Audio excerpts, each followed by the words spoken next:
एक समय की बात है। एक गांव में एक कंजूस व्यापारी रहता था। एक दिन उसकी 100 स्वर्ण मुद्राओं से भरी हुई पोटली कहीं खो गई। उसने अपने गांव के सरपंच के पास अपनी शिकायत दर्ज करवाई।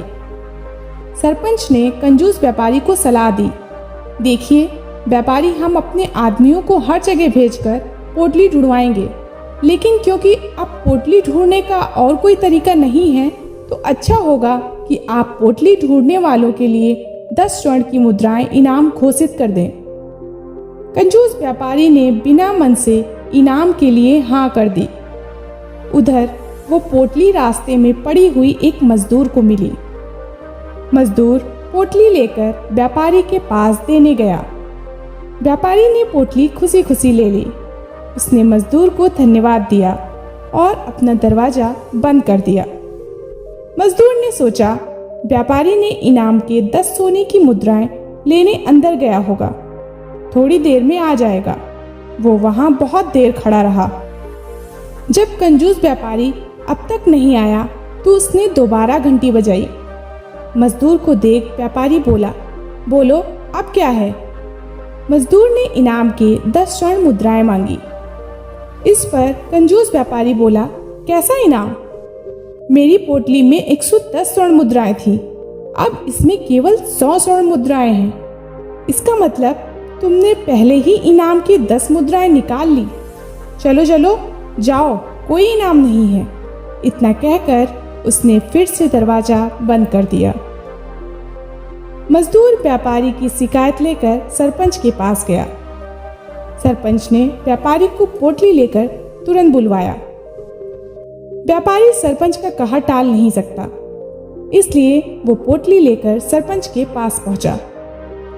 सरपंच ने व्यापारी से अपनी पोटली दिखाने को कहा।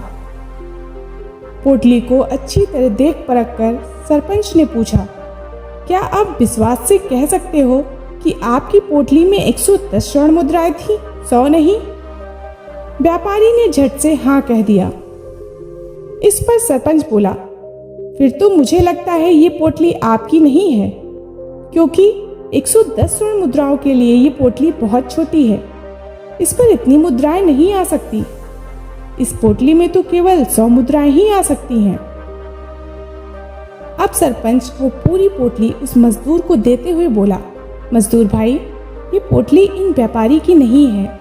इनके पोटली में तो 110 स्वर्ण मुद्राएं थे, और क्योंकि इस पोटली का असली मालिक कौन है ये हम नहीं जानते हैं, और ना ही अब तक किसी ने 100 स्वर्ण मुद्राएं खोने की शिकायत दर्ज करवाई है। इसलिए मैं ये पूरी पोटली तुम्हें तुम्हारी ईमानदारी के लिए इनाम के तौर पे देता हूँ।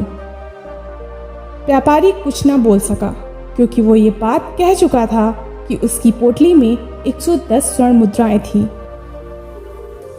अब सरपंच के सामने वो हाथों हाथ मुकर नहीं सकता था, इसलिए उसे चुपचाप अपनी पोटली मजदूर के हाथों जाते देखनी पड़ी। लेकिन यही उसका सबक था। इस कहानी से हमें ये शिक्षा मिलती है कि धोखेबाजों की हमेशा हार होती है, और न्याय की कुर्सी पर बैठने वाले को बिना किसी पक्ष पर उचित न्याय करना चाहिए। सरपंच ने सचमुच बहुत अच्छा न्याय किया। दोस्तों, आपको कहानी कैसी लगी आप हमें कमेंट बॉक्स में बताएं, और ऐसी प्रेरणादायक कहानी के लिए हमारे चैनल को सब्सक्राइब करें और बेल आइकन को प्रेस करें ताकि आने वाली हर वीडियो का नोटिफिकेशन आपको मिलता रहे।